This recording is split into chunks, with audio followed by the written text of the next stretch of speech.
Hi friends, welcome back to my channel. మీరు కనుక నా ఛానల్ ఫస్ట్ టైం చూస్తున్నారా అయితే సబ్స్క్రైబ్ చేసుకోండి. అలాగే పక్కన ఉన్న బెల్ ఐకాన్ని క్లిక్ చేసేయండి ఫ్రెండ్స్. ఈరోజు ఎపిసోడ్ అయితే సూపర్గా అదిరిపోతుంది. ఎక్కడా స్కిప్ చేయకుండా మొత్తం చూడండి ఫ్రెండ్స్. అప్పుడే మీరు ఎంజాయ్ చేయగలుగుతారు. నచ్చినట్లయితే ఒక చిన్న లైక్ ఇచ్చి ఎంకరేజ్ చేసేయండి. ఇక దుగ్గిరాల ఫ్యామిలీ మొత్తం కూడా హాల్లో కూర్చొని ఉండగానే ఇక పంతులు గారు అయితే వస్తారు. పంతులు గారిని చూసి ఇక ఒక్కసారిగా ఇక దానిలక్ష్మి ఏంటి ఈ టైంలో పంతులు గారు అని చెప్పి అనగానే దానిలక్ష్మికి ఇక పక్కనే ఉన్న రుద్రాని రాజు విషయంలో రాజు ఏమన్నా పిలిచాడో ఏమో, ఇక ముహూర్తం పెట్టించుకోవడానికి వచ్చానని చెప్తున్నారు కదా పంతులు గారు, అంటే రాజు పెళ్లి ముహూర్తం ఏమన్నా పెట్టిస్తున్నాడేమో అనగానే వెంటనే ఇక దానిలక్ష్మి షాక్ అయిపోతూ ఉంటుంది. ఇంతలో పంతులు గారు వచ్చి కూర్చోగానే ఇక ఇంట్లో వాళ్ళు ఏంటి పంతులు గారు ఇలా వచ్చారు అని చెప్పి ఇందిరాదేవి అడగగానే వెంటనే ఇక అదేనమ్మా, రేపు శ్రీరామనవమి కదా, ఇక ధర్మకర్తలైన మీ దుగ్గిరాల వంశమే కదా ప్రతి సంవత్సరము చేసేది, ఆ విషయమే చెప్పడానికి వచ్చాను.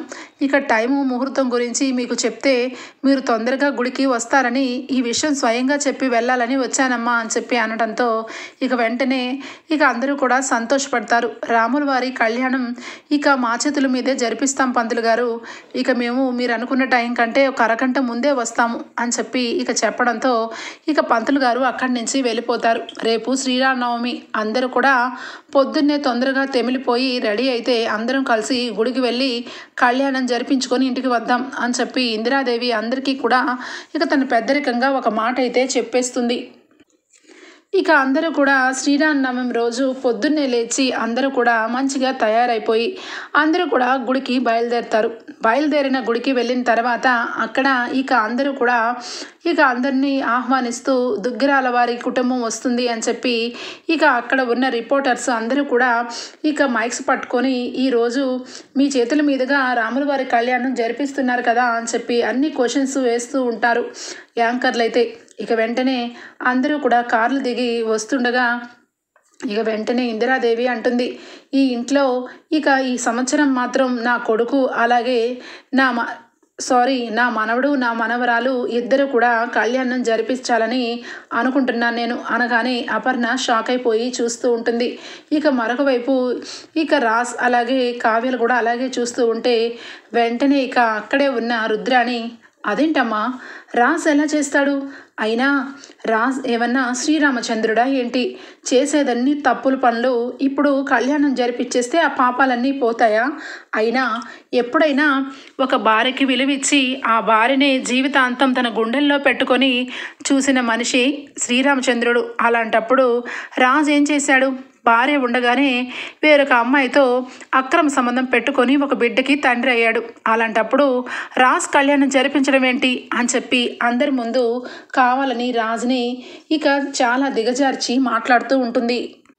ఇక వెంటనే స్వప్న, ఏంటత్తా ఏం మాట్లాడుతున్నావు, నువ్వేనా మాట్లాడేది, చివరాఖరికి దెయ్యాలు వేదాలు చదివినట్టు అనిపిస్తుంది, రాజు గురించి నోటుకు వచ్చినట్టుగా మాట్లాడుతున్నారేంటి, ఇప్పటికి ఏమన్నా ఆ బాబు నిజంగా రాజు బిడ్డ అని చెప్పి ప్రూవ్ అయిందా, ఇక రాజు అంతలో రాజు చెప్తున్నా ఆ విషయం ఇంట్లో వాళ్ళందరూ కూడా ఇప్పటికీ నమ్మట్లేదు, ఆ విషయంలో ఇంతవరకు అసలు ఒక కన్క్లూజన్కే రాలేదు, అలాంటప్పుడు మీ ఇష్టం వచ్చినట్టుగా రాజు మీద నిందలు వేస్తారేంటి, శ్రీరామచంద్రుడు అంటే ఒక భార్య ఒక బాణం అని కాదు అర్థం, మనసు నిండా ఎవరైనా వచ్చినా ఏ ఆడపిల్లని తక్కువ చేసి చూడకుండా ఇక ఎవరితో అయినా ప్రేమగా ఎవరితో అయినా మంచిగా ఉంటూ వారి కష్టాన్ని అర్థం చేసుకునే వాళ్ళే శ్రీరామచంద్రుడి కింద వస్తారు. అలా అయితే నిజానికి ఇక నీ కొడుక్కి నేను ఒక్కదనే భార్యని తాలిబొట్టు కట్టిన, కానీ నీ కొడుకు విషయంలో వెనక్కి తిరిగి చూస్తే ఇక ఇష్టం వచ్చిన తప్పులు లైన్గా కనిపిస్తూనే ఉంటాయి, అలాంటప్పుడు మరి నీ కొడుకుని ఏమంటారు, నాలాంటి దాన్ని అయితే గుడికే రానివ్వను, ఎందుకంటే అంత పాపం మూట కట్టుకుని వచ్చిన మనిషి గుడి వరకు రాకూడదు కాబట్టి అని చెప్పి అందరి ముందు చెప్పు తీసుకుని కొట్టినట్టు సమాధానం చెప్తుంది ఇక స్వప్న. ఇక వెంటనే ఇందిరాదేవి, ఇక చాలా మంచి మాట అన్నావమ్మా స్వప్న, నిజమే, ఇక శ్రీరామచంద్రుడి గురించి ఇక నువ్వే చెప్పాలి, అయినా నీకెందుకు ఈ విషయంలో తలదూరుస్తున్నావు, వచ్చిన దానివి కళ్యాణం చూసుకొని కాముగా కూర్చొని ప్రాణకం తాగేసి ఇంటికి పద, అంతేగాని ఈ విషయంలో తలదూర్చొద్దు, ఇక రాజుకి కావ్యకి పీటల మీద కూర్చొని కళ్యాణం జరిపించాలని నా మనసులో చిన్న ఆశ కలిగింది. ఇక నా కళ్ళారా వాళ్ళిద్దరూ పీటల మీద కూర్చొని కళ్యాణం జరిగితే వాళ్ళకి ఫ్యూచర్ బాగుంటుందని అనిపించింది. మధ్యలో నువ్వు తలదూర్చొద్దు రుద్రాని అని చెప్పి ఇందిరాదేవి అంటూ ఉంటుంది.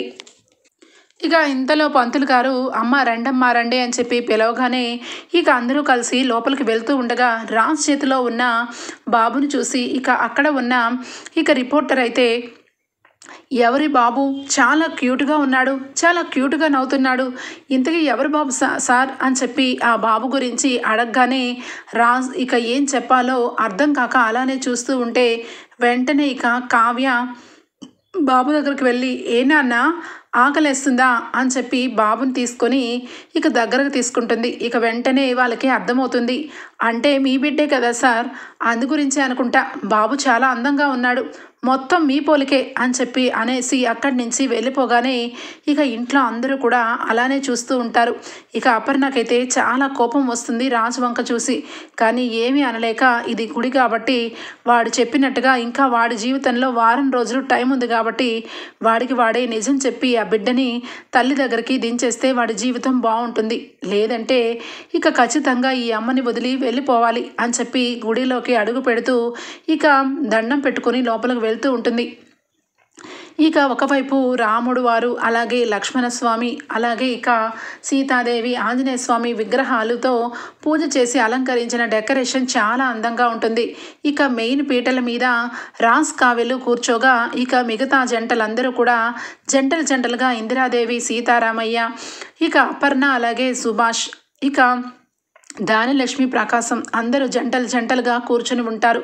ఇక కళ్యాణ్ అలాగే అనామిక ఇక అందరూ కూడా కూర్చొని ఉండగా ఈ లోపల అదే గుడికి ఇక అప్పు అలాగే కనకం వాళ్ళ ఆయన అందరూ కూడా వస్తారు. ఇక అక్కడ చూసిన ఇక అందరూ కూడా ఎవరు కూడా ఏమీ అనరు, వాళ్ళు కూడా కళ్యాణానికే వచ్చారు కాబట్టి ఎవరు అక్కడ ఏ మాటలు మాట్లాడుకోరు, సైలెంట్గా అందరూ కూడా కళ్యాణంలో కూర్చొని ఉంటారు. కానీ కావ్య మాత్రం మనసులో దండం పెట్టుకుంటుంది.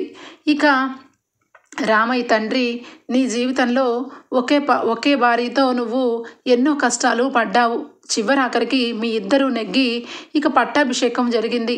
అలాగే నా భర్త ఈరోజు ఎన్నో నిందలు పడుతున్నారు, ఆ బిడ్డను తీసుకొని వచ్చారు, ఆ బిడ్డ వెనకాల కథ ఏంటో ఎవరికీ చెప్పరు, అలా అని చెప్పి ఆ బిడ్డని వదిలిపెట్టరు. ఇప్పుడు ఆయన ఒక కష్టంలో ఉన్నారు, ఆ కష్టం నుంచి గట్టెక్కించే మార్గం చూపించరా తండ్రి అని చెప్పి ఇక పూజని స్టార్ట్ చేస్తుంది కావ్య. ఇక పూజ చేస్తూ ఉంటే మధ్యలో రాజ్కి ఫోన్ వస్తూనే ఉంటుంది. ఆ ఫోన్ చూసి ఇక రాజ్ అయితే టెన్షన్ పడుతూనే ఉంటాడు. ఇక ఏం చెప్పాలో అర్థం కాక మధ్యలో కాల్ కట్ చేస్తూ ఉంటే ఇక పంతులు గారు, నాయన ఇక కళ్యాణం జరిపిస్తున్నప్పుడు ఫోన్ని స్విచ్ ఆఫ్ చెయ్యి, లేదంటే పూజకి ఇక అర్థమే ఉండదు అనగానే, ఏంటండి పూజ మధ్యలో ఫోన్ కాల్స్ వస్తూనే ఉన్నాయి, ఫోను స్విచ్ ఆఫ్ చేయండి అనగానే రాజ్ మనసులో భయపడుతూ ఉంటాడు. ఫోన్ కనుక స్విచ్ ఆఫ్ చేస్తే ఇక ఖచ్చితంగా ఈ గుడికి వచ్చేస్తుంది, లేదంటే ఇప్పుడు నేను ఆపలేను, ఖచ్చితంగా మెసేజ్ అయితే పెడతాను అని చెప్పి మెసేజ్ని పెడతాడు. నేను గుడిలో పూజలో ఉన్నాను, నేను తర్వాత నీతో మాట్లాడతాను, దయచేసి ఫోన్ చేయొద్దు అని చెప్పి ఇక రిక్వెస్ట్గా మెసేజ్ పెట్టేస్తాడు. ఇక అక్కడి నుంచి ఇక రాజ్ పూజ అయిపోయిన ఒక 10 నిమిషాల ముందు నుంచే పంతులు గారు ఇంకా ఎంతసేపు అని చెప్పి అడుగుతూ ఉంటే, నాయన ఇంకా కొంచెం సేపే అయిపోయింది అని చెప్పి చివరాఖరికి ఇక కళ్యాణం జరిపించేస్తాడు. ఇక వెంటనే ఇక ఫోన్ తీసుకొని ఫాస్ట్గా రాజ్ అయితే గుడి బయటికి వస్తాడు. బయటికి వచ్చి ఫోన్ని ఇక చక్కా ఫోన్ చేయగానే ఇక వెంటనే కూడా అవతల నుంచి ఒక అమ్మాయి గొంతు అయితే వినపడుతుంది.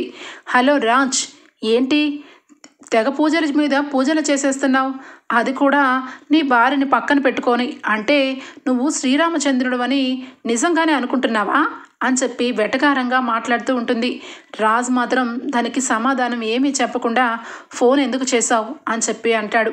వెంటనే, అదేంటి అలా అడుగుతున్నావు, ఫోన్ ఎందుకు చేస్తాను, నా బిడ్డ నీ దగ్గర ఉన్నప్పుడు ఫోన్ చేయకుండా ఎలా ఉంటాను, అయినా నా బిడ్డకి ఒంట్లో బాలేదని తెలిసింది, వాడు తల్లి కోసం చాలా బాధపడుతున్నాడని తెలిసింది, మరి ఇంత బాధని దిగమింగుకుంటూ కనీసం నాకు ఒక ఫోన్ చేయకుండా నన్ను ఇంటికి తీసుకెళ్లకుండా నువ్వు నీ భార్యని పక్కన పెట్టుకొని శ్రీరామచంద్రుడిలాగా ఒకే భార్య ఒకే పత్ని అన్నట్టుగా నువ్వు బిల్డప్ ఇస్తూ ఉంటే నేను చూస్తూ ఊరుకుంటాను అనుకుంటున్నావా అని చెప్పి అనగానే రాజ్ వెంటనే నీకు నేను చాలాసార్లు చెప్పాను నీ విషయంలో నేను ఏం చేయడానికి నా చేతుల్లో ఏమీ లేదని నిజంగా నీకు చెప్తున్నాను నాకు నువ్వు ఫోన్ చేసి టెన్షన్ పెట్టద్దు దయచేసి నన్ను ఈ రకంగా ఉండనివ్వు అని చెప్పి అంటూ ఉంటాడు రాజ్. వెంటనే చూడు రాజ్, నీ విషయంలో నేను సర్వం కోల్పోయాను.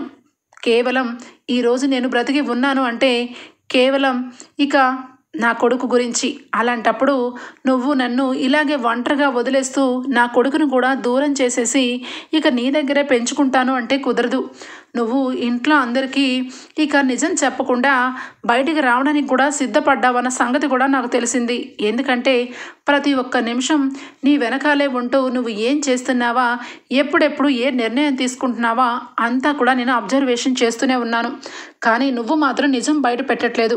ఇక ఇంట్లో అందరూ కూడా ఆ బిడ్డ తల్లిని తీసుకురమ్మని నిన్ను పదే పదే అడుగుతున్నా చివరాఖరికి నీ భార్య ఈ బిడ్డకి తల్లిని తీసుకుని వస్తే నిన్ను తప్పుకొని వెళ్ళిపోతానని చెప్పినా కూడా నువ్వు నిజం బయట పెట్టట్లేదు అంటే ఖచ్చితంగా నీకు ఏదో ఒక మూల ఇంకా కావ్య మీద ఆశ చావట్లేదు. కావ్యతోనే జీవితం గడపాలని నువ్వు అనుకుంటున్నావు అనగానే షడప్, ఏం మాట్లాడుతున్నావు? తను నేను కట్టుకున్న భార్య, మరి తనతోనే జీవితం గడపాలని అనుకోవడం కూడా ఒక నేరమా అనగానే నేరమే. ఎందుకంటే పెళ్లి చేసుకున్నావు నీ భార్యని, కానీ నన్ను తల్లిని చేశావు. అలాంటప్పుడు నీ భార్యతో ఉండాలని అనుకోవడం అది కరెక్ట్ కాదు. ఇదిగో రాజ్, నీతో వాదన అనవసరం. నేను ఇదే గుళ్ళో ఇక్కడే ఉన్నాను. నువ్వు గనక ఈరోజు ఎట్టి పరిస్థితుల్లో విషయాన్ని ఇంట్లో అందరి ముందు బయటపెట్టి నన్ను ఇంటికి తీసుకుని వెళ్ళి ఇక పెళ్లి చేసుకున్నావా సరే సరే, లేదంటే ఖచ్చితంగా నేను నీ విషయం ఇంట్లో అందరికీ కూడా చెప్పేసి ఇక ఇల్లంతా రచ్చ రచ్చ చేసి ఇక మీ పరువు ప్రతిష్టలన్నీ కూడా మంట కలిపేస్తాను అని చెప్పి ఫోన్ని కట్ చేస్తుంది. ఇక అందరూ కళ్యాణం దగ్గర ఉండటం, అప్పు మాత్రం బయటే ఉంటుంది. ఎందుకంటే అప్పు అంతసేపు టైం దగ్గర ఉండకుండా దండం పెట్టుకొని కళ్యాణం చేసే పని కూడా లేదు కాబట్టి అని చెప్పి బయటనే ఉండటంతో ఇక అప్పు మాత్రం ఇక రాజ్ రాజ్ అని చెప్పి వార్నింగ్ ఇస్తున్న మాటలు మొత్తం వింటుంది. ఎవరు పదే పదే బిడ్డ గురించి అలాగే బావగారు గురించి ఏదో మాటలు మాట్లాడుతున్నారు, అసలు ఎవరి అమ్మాయి అని చెప్పి ఫాస్ట్గా వెళ్ళి చూస్తుంది. ఇక అప్పుడు ఇక అమ్మాయి ఒక గుర్కా లాంటిది వేసుకొని ఇక వెంటనే కూడా అక్కడి నుంచి వెళ్ళిపోతూ ఉంటుంది. ఏంటి ఇందాకడి నుంచి బావతో మాట్లాడిన అమ్మాయి ఈ అమ్మాయే, ఇక మా బావకి ఏదో వార్నింగ్ ఇస్తుంది, ఖచ్చితంగా పెళ్లి చేసుకోమని అంటుంది. అసలు నిజంగా ఆ బిడ్డకి తల్లి అనుకుంటా. ఇక ఈ అమ్మాయిని ఫాలో అయ్యి నిజాన్ని నేనే తెలుసుకుంటాను అని చెప్పి అప్పు ఇక వెంటనే కూడా ఇక వెనకాలే వెళ్తుంది. ఆ అమ్మాయి వెనకాలే ఇక అప్పు వెళ్తూ ఉంటే ఇక మధ్యదారిలో ఎక్కడ కూడా ఇక ఆటోలోంచి వెళ్ళిపోతూ చివరాఖరికి ఒక అపార్ట్మెంట్స్లోకి వెళ్ళిపోతుంది ఇక ఆ అమ్మాయి. ఇక ఎవరూ లేరని తెలుసుకొని ఇక ఒంటికి ఉన్న గుర్కాను తీసేసి బ్యాగులో పెట్టేసి నార్మల్గా లోపలికి వెళ్ళిపోతుంది. ఇక అప్పు ఇక వెనకాలే ఫాలో చేస్తూ తనతో పాటు లిఫ్ట్లో వెళ్తుంది. తను ఇంకా రూమ్లోకి వెళ్ళిపోతూ ఇక డోర్ని లాక్ చేసుకోవడం మర్చిపోతుంది. ఇక వెంటనే అప్పు ఇక ఖచ్చితంగా ఇక అక్క జీవితాల్లో ఇక చిచ్చు పెట్టడానికి వచ్చిన వ్యక్తి కాబట్టి అసలు ఎందుకు ఈ పని చేసిందో, బావతో అసలు ఈ బిడ్డని ఎందుకు కనిందో ఈ విషయాలన్నీ ఈరోజే తేలిపోవాలి అని చెప్పి వెంటనే కూడా ఇక అప్పు అయితే ఫాలో చేసుకుంటూ వెళ్తుంది.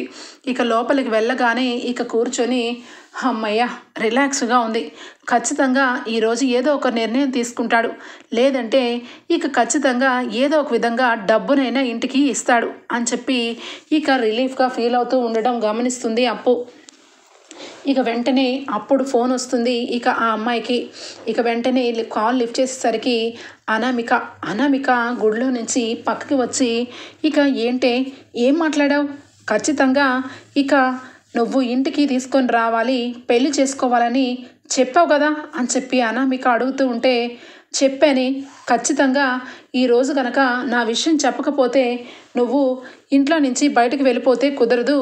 ఖచ్చితంగా నేనే ఇంటికి వచ్చి అందరి ముందు మీ పరువు ప్రతిష్టని బయటకు తీసుకొని వస్తాను అని చెప్పి అన్నాను. అనగానే సవాష్, చాలా మంచి పని చేసావు. లేదంటే ఇక ఎప్పటికీ కూడా ఆ విషయం ఏమీ చెప్పకుండా ఇంట్లోంచి వెళ్ళిపోతాను అంటూ ఉంటే ఇంట్లో ఎవరు కూడా ఆపరు.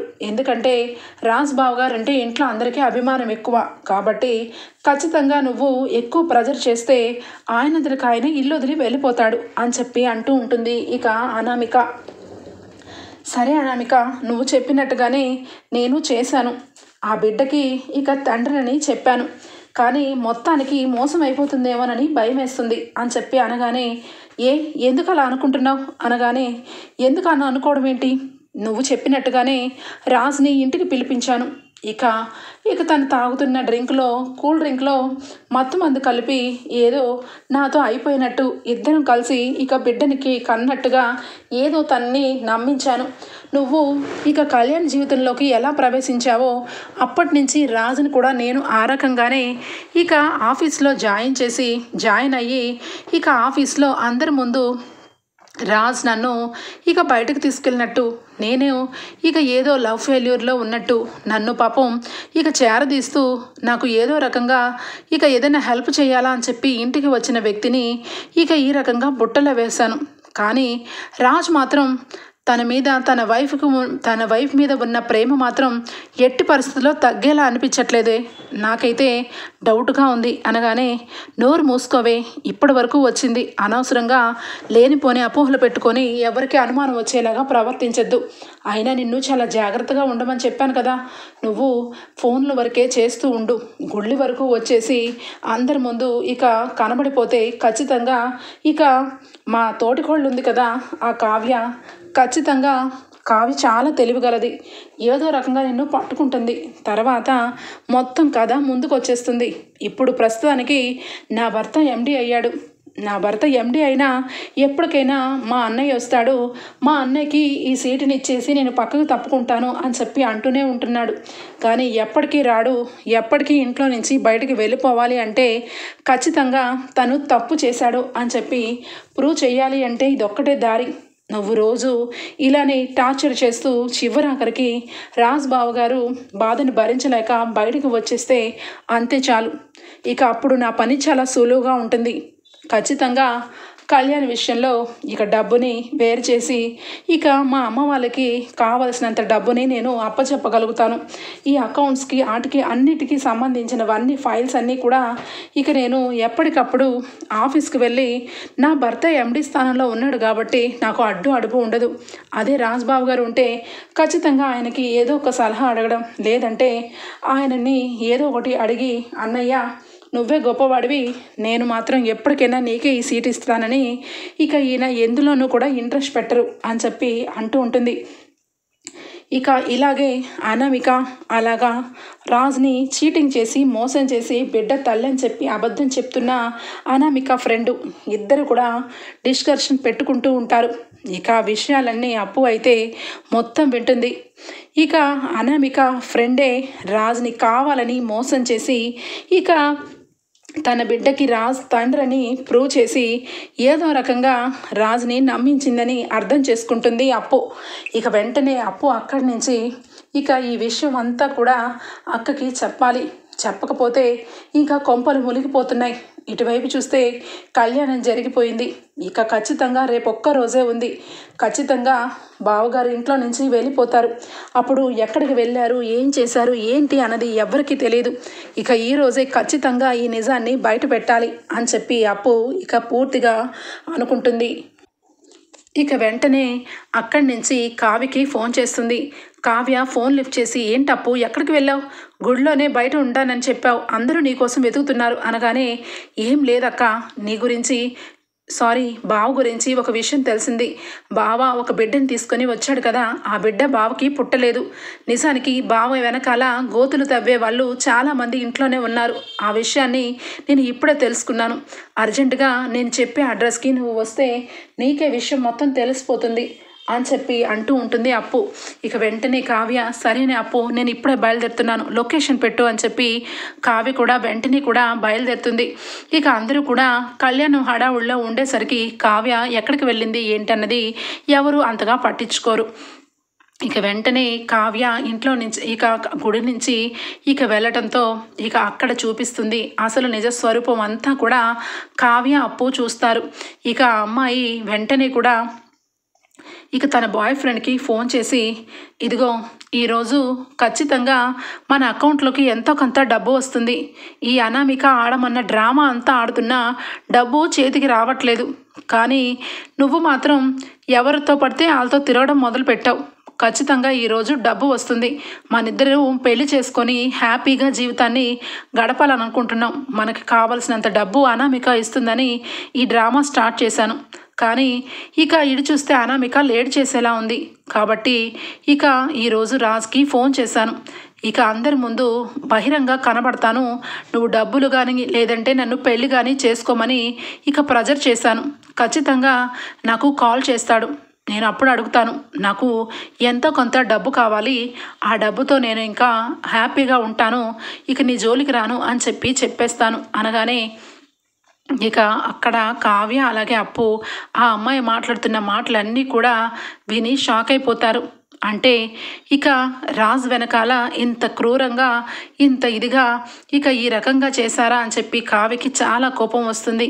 వెంటనే ఇక ఆ అమ్మాయి తాలూకా బాయ్ ఫ్రెండ్ అయితే అవును మరి ఇక ఆ బిడ్డ సంగతి ఏంటి, రాజ్ దగ్గరే వదిలేస్తావా అనగానే లేదు రాజ్ దగ్గర అస్సలు వదలను, ఖచ్చితంగా ఆ బిడ్డని DNA టెస్ట్ చేయిస్తే ఇక నువ్వు నేను పేరెంట్స్ అని తెలిసిపోయిద్ది, అప్పుడు ఖచ్చితంగా మనకి ఏం మిగులుతుంది, ఏమీ మిగలదు, అందుకే ఆ బిడ్డని మనతో పాటే తీసుకొని వచ్చేయాలి, నేను రాజుని కలిసి ఇక నీ జీవితంలో నా బిడ్డ నేను ఉండము, ఖచ్చితంగా నా బిడ్డ నాకు కావాలి, ఎంతో కొంత ఆస్తిని నా పేరు మీద రాసిచ్చేయమని నేనే అడుగుతాను, అప్పుడు ఖచ్చితంగా ఇక రాజు నన్ను నా బిడ్డని ఒకటి చేసి డబ్బుని రాసిస్తాడు, లేదు అలా చేయని పక్షంలో ఖచ్చితంగా ఇల్లు వదిలి వెళ్ళిపోతాను అనుకుంటే మాత్రం మనం పప్పులో కాలేసినట్టే అని చెప్పి ఇద్దరు కూడా చాలా గుట్టుగా మాట్లాడుకుంటూ ఉంటారు.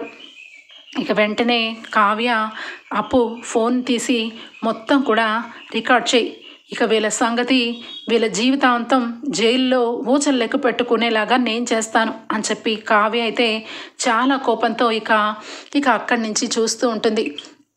అంటే మొత్తానికి ఇక బావగారు వెనకాల ఇంత గూడుపుటాన్ని నడిపించింది ఎవరో కాదక్క, నిజానికి నీ తోడుకోళ్ళు ఇక కళ్యాణ్ భార్య అనామిక అని చెప్పి అప్పు చెప్పగానే వెంటనే ఇక కావ్య షాక్ అయిపోతుంది. ఏంటి అనామికనా అనగానే అవును, అనామిక నిజానికి డబ్బు మనిషి, డబ్బు కోసం ఎంతైనా దిగజారిపోతుంది. ఈరోజు అనామిక ఈ అమ్మాయికి ఫోన్ చేసింది, ఆ అమ్మాయి ఎవరో కాదు అనామిక ఫ్రెండే, కావాలని ఇక బావగారి విషయంలో కావాలని ట్రాప్ చేశారు, ఆఫీస్లో జాయిన్ అయ్యి ఇక అందరి ముందు సింపతిగా నేను లవ్ ఫెయిల్యూర్ అయిపోయాను అది ఇది అని చెప్పి ఇక చాలా మంచి అమ్మాయిలాగా కొంతకాలం మన ఆఫీస్లో పనిచేసింది. ఆ తర్వాత ఒకరోజు కావాలని ఇక ఇంటికి పిలిచి రాజ్ బావని ఇదిగో ఈ రకంగా ఇరకాటంలో పెట్టింది. నిజానికి పాపం బావకి అలాగే ఈ అమ్మాయికి ఎలాంటి సంబంధము లేదు, కావాలని ఆ బిడ్డని తను అలాగే తన బాయ్ ఫ్రెండ్తో కని ఆ బిడ్డని రాజ్ బావకి పుట్టిన బిడ్డ అని చెప్పి అబద్ధాలు చెప్తుంది అని చెప్పి ఇక చెప్తుంది అప్పు. ఇక అప్పు కావ్య ఇద్దరు కూడా అసలు విషయాన్ని తెలుసుకొని ఇక ఖచ్చితంగా రేపు రోజున ఇంట్లో నుంచి ఆయన వెళ్ళిపోవాలని కూడా సిద్ధపడ్డారు. అంటే ఆయన తప్పు చేశానని ఇక అంత ఇదిగా చెప్తున్నారు అంటే నిజానికి ఆయన నిజంగా తప్పు చేశానని అనుకుంటున్నట్టున్నారు. ఏ తప్పు ఆయన చెయ్యలేదు, అసలు ఆ బిడ్డకి తండ్రే కాదని ఇక వెంటనే ఈ విషయం తెలియాలి అని చెప్పి ఇక వెంటనే కావ్య అలాగే ఇక అప్పు ఇద్దరు కూడా ఇంటికి బయలుదేరుతారు. ఇక అప్పటికి గుడి నుంచి అందరూ ఇంటికి వెళ్ళిపోవడం, ఇక కావ్య ఎక్కడికి వెళ్ళిందా అని చెప్పి రాజ్ అపర్ణ అందరూ కూడా అనుకుంటూ ఉంటే ఇంతలో అప్పు కావ్య ఇద్దరు ఇంటికి చేరుకొని వెంటనే కూడా చాలా సీరియస్గా నడుచుకుంటూ ఇంట్లోకి వస్తారు. ఇక వెంటనే అక్కడే ఉన్న అనామిక సిగ్గులేని వాళ్ళకి ఎన్నిసార్లు చెప్పినా అర్థం కాదు. ఇక ఈ అప్పుకి కొంచెం కూడా దేవుడు సిగ్గు పెట్టలేదు. ఎప్పుడు కూడా ఈ ఇంటికే ఏలాడబడుతూ ఉంటారు అని చెప్పి అనగానే కావ్య సరాసరి వెళ్ళి అనామిక చంప చెల్లుమని వాయిస్తుంది. ఒక్క మాట నోరు తెరిచి నా చెల్లి గురించి తప్పుగా మాట్లాడావంటే నేను ఊరుకోను. అయినా నువ్వెవరివి అసలు నా చెల్లి గురించి తప్పుగా మాట్లాడడానికి అని చెప్పి అనగానే ఇక అందరూ ఆశ్చర్యపోతారు. అనామికని కొట్టిన కావ్య చాలా సీరియస్గా బిడ్డను తీసుకొని, ఏమండి ఈ బిడ్డ తల్లి గురించి చెప్పమంటే ఎందుకు చెప్పట్లేదు? అంటే నిజంగా మీరు తప్పు చేశారని అనుకుంటున్నారా? నిజానికి మీరు ఏ తప్పు చేయలేదు, నిజానికి మీరు మోసపోయారు అని చెప్పి కావ్య అంటుంది. ఇంట్లో అందరికీ అర్థం కాదు. అసలు ఏమైందమ్మా కావ్య అని చెప్పి ఇందిరాదేవి అనగానే, అది అమ్మమ్మ, నేను నా మనస్సాక్షికి ఎప్పుడు కూడా ఆయన ఏ తప్పు చేయలేదని నా మనస్సాక్షి నమ్ముతూనే వచ్చింది. ఈరోజు నిజమని తేలింది. నిజానికి ఈ బిడ్డకి ఈయనకి ఎలాంటి సంబంధం లేదు. ఇదిగో ఈ ఆశబోతు వాళ్ళు ఇంట్లో చేరి ఇల్లుని అగ్నిగుండంలా మార్చేసి ఇంటిని ముక్కలు చేసి తన భాగం వైపు తన తల్లిదండ్రుల అప్పులను తీర్చుకోవడానికి ఈ మహాతల్లే ఈ ప్లాన్ వేసింది అని చెప్పి అందరి ముందు అనామికని అడుగుతుంది కావ్య. ఇక రాజుకి అర్థం కాదు. ఏం మాట్లాడుతున్నావు కళావతి అనగానే, ఏమండి మిమ్మల్ని రోజు ఫోన్ చేసి బ్లాక్మెయిల్ చేసేది ఎవరో తెలుసా? ఇదిగో ఈ మహాతల్లి ఫ్రెండే. వీళ్ళిద్దరూ ఫ్రెండ్స్. ఈ బాబు ఆ అమ్మాయికి ఆ బాయ్ ఫ్రెండ్కి పుట్టిన బిడ్డ. ఆ బిడ్డని మీకు తండ్రిని చేసి ఈ ఇంటి వారసుడిగా పెట్టి డబ్బుని గుంజేయాలని ప్లాన్ చేశారు. ఇక వీళ్ళిద్దరి గురించి మొత్తం రికార్డ్ చేసింది అప్పు. కావాలంటే చూడండి మీరే అని చెప్పి ఇక రాజ్కి చూపిస్తుంది. ఇక రాజ్కి చూసిన వెంటనే ఒక్కసారిగా రక్తం మరిగిపోతుంది. అనామిక వంక చాలా సీరియస్గా చూస్తాడు. ఇక కళ్యాణ్ అయితే వచ్చి, అన్నయ్య ఏది అని చెప్పి చూసి ఒక్కసారిగా కళ్యాణ్ అయితే మనసులోంచి ఉక్రోషంతో అనామిక చంపని చెళ్ళుమని వాయిస్తాడు. నువ్వు అసలు మనిషివేనా? డబ్బు మీద వ్యామోహం ఉండాలి కానీ ఇలా కుటుంబాలని, మనుషుల్ని, క్యారెక్టర్ని దిగజార్చేసి వాళ్ళ జీవితాలని అంతం చేసేసి ఇక ఈ డబ్బు కోసం, ఈ దర్పం కోసం ఇంత నాటకం ఆడావంటే అసలు నువ్వు సామాన్యురాలువేనా అని చెప్పి అనగానే ఇంట్లో అందరూ ఆశ్చర్యపోతారు. అనామిక వెనకాల ఇంత కుట్రలు పన్నుతుందా? ఏమీ తెలియనట్టుగా అమాయకురాల్లా ఇంట్లో ఉంటూ ఇలా ఇంట్లో రాజు మీదకే ఇంత ఘోరంగా ఇలా ప్లాన్ చేసిందా అని చెప్పి అందరూ ఆశ్చర్యపోతారు. ఇక వెంటనే కావ్య, ఏంటి అసలు ఎందుకు ప్లాన్ చేసావు? నీకు నిజంగా డబ్బు కావాలి అనుకుంటే ఇక నిజానికి ఆయన్ని అడిగితే కోట్లు కుమ్మరించేవాళ్ళు. పెళ్ళి కాకముందే నీ మొహాన 2 కోట్లు రాసిచ్చిన మనిషి నీ కోసం ఈ ఆస్తిని నీ పేరు రాసిచ్చి ఆయన వెళ్ళిపోయేవాళ్ళు. ఆయన జీవితంలో ఎప్పుడూ లేని అవమానాలని గురి చేసి ఆయన అందరి ముందు దోషిగా ఉంచావు. అసలు నిన్ను ఏం చేయాలి అని చెప్పి కావ్య అనామికని అడుగుతూ ఉంటుంది. ఇక ఏ దానికి సమాధానం చెప్పకుండా ఇక అనామిక సైలెంట్గా ఉండేసరికి వెంటనే ఇక అప్పు అయితే, అక్క ఇలాంటి వాళ్ళని మనం ఎన్ని మాటలన్నా కూడా వేస్టే. ఇలాంటి వాళ్ళ జీవితాలని ఈ రకంగా బుద్ధి చెప్పి వదిలేయకూడదు. ఖచ్చితంగా కటకటాలకి పంపించాలి. బావని ఎంత ఇదిగా టార్చర్ చేయించింది, ఇంటి కుటుంబాలందరినీ కూడా ఎంత బాధ పెట్టింది అని చెప్పి అప్పు అంటూ ఉంటుంది. ఇక నిజంగా కళ్యాణ్ని ప్రేమించిందో లేదో, కావాలని డబ్బు కోసమే వెరవేసి ఉండొచ్చు అని చెప్పి అప్పు అనగానే, నోరు మూస్తావా? అన్ని తప్పులు నా మీదే రుద్దేస్తారా? నిజానికి తప్పు చేశాను రాజ్బాబు గారి విషయంలో, కానీ కళ్యాణ్ని చాలా సిన్సియర్గా ప్రేమించాను నేను అని చెప్పి అనామిక అంటూ ఉంటే ఇక వెంటనే ఈ లోపల అనామిక ఫోన్ మోగుతూ ఉంటుంది. ఇంతలో ఫోన్ మోగుతూ ఉంటే ఇక దాచిపెడుతూ ఉంటే ఇక ఫోన్ దగ్గర నుంచి గట్టిగా లాక్కుంటాడు కళ్యాణ్. లాక్కొని లిఫ్ట్ చేస్తాడు. లిఫ్ట్ చేసి మాట్లాడు అనగానే, హలో అని చెప్పి అంటూ ఉంటే, ఏంటే హలో, నీకు ఏం చెప్పారు, నువ్వేం చేశావు? ఇప్పటికీ చాలా రోజుల నుంచి నాన్నగారు అప్పులతో మొహాన్ని బయట చూపించుకోలేకపోతున్నారని, ఎంతగానో బాధపడుతున్నారని చెప్తుంటే నీ ఇష్టానికి నువ్వు ఒక కథని అల్లావు. మీ బావగారిని అందరి ముందు క్యారెక్టర్ని తగ్గించాలని పెద్ద ప్లానే వేశావు. కానీ అది బెడిసి కొట్టేలా ఉంది. ఈ రోజుకి ఇక ఆయన బయటకు వెళ్ళిపోవడానికే నిశ్చయించుకుంటున్నాడు కానీ ఇక ఖచ్చితంగా తప్పుని చెప్పట్లేదు. అప్పుడు ఏ విధంగా మనకు డబ్బు వస్తుంది? నీ ఫ్రెండు ఫోన్ చేసి కనీసం డబ్బు ఇమ్మని ప్రెజర్ చేయమని చెప్పి అడుగు. లేదంటే డబ్బు రాదు, ఇటు ఇక మీ బావ కూడా ఇంట్లోనే ఉంటాడు. అప్పుడు ఖచ్చితంగా ఆస్తి మన చేతికి దక్కదు. అందుకని ఇప్పుడే ఇక నీ ఫ్రెండ్కి ఫోన్ చేసి గట్టిగా రాజుకి భయపెట్టమని చెప్పు. ఇక నా పేరు మీద సగం ఆస్తి రాసివ్వమని కంగారు పెట్టేలాగా చెయ్యి. అప్పుడే మనం అనుకున్నట్టుగా మన చేతికి డబ్బు వస్తుంది అని చెప్పి ఇక మాట్లాడుతూ ఉంటుంది. ఇక వెంటనే ఫోన్ని కట్ చేసి కళ్యాణ్ ఒక్కసారిగా అనామిక చంప చెల్లుమనిపించి, నువ్వు నాకొద్దు, నీ ప్రేమ నాకొద్దు, నువ్వు ఒక అబద్ధానివి, నువ్వు నన్ను మోసం చేసిందే కాకుండా నా అన్నయ్యని కూడా చిత్రహింసలుగా బాధ పెడుతూ వచ్చావు. డబ్బు కోసం ఎంత ఘోరంగా దిగజారిపోయిన నువ్వు ఇక నాకు వద్దే వద్దు అని చెప్పి ఇంట్లో నుంచి ఇక అనామికని గెంటేస్తాడు కళ్యాణ్. ఓకే ఫ్రెండ్స్, ఎపిసోడ్లో అయితే చివరాఖరికి అనామిక చేసిన కుట్ర మూలంగానే రాజ్ ఇక ఆ బిడ్డని తెచ్చాడని అందరికీ అర్థం చేసుకోవడం వల్ల రాజ్ కావ్యలో అయితే ఇక ఇంట్లో ఉంటారు. ఆ బిడ్డని అనామిక చేతికి ఇచ్చి ఇంటిలోంచి గెంటేస్తాడు కళ్యాణ్. ఓకే ఫ్రెండ్స్, ఎపిసోడ్ అయితే ఇంతటితో ఎండ్ అయిపోతుంది. రేపటి ఎపిసోడ్లో కలుద్దాం ఫ్రెండ్స్. అంతవరకు bye, take care, thank you.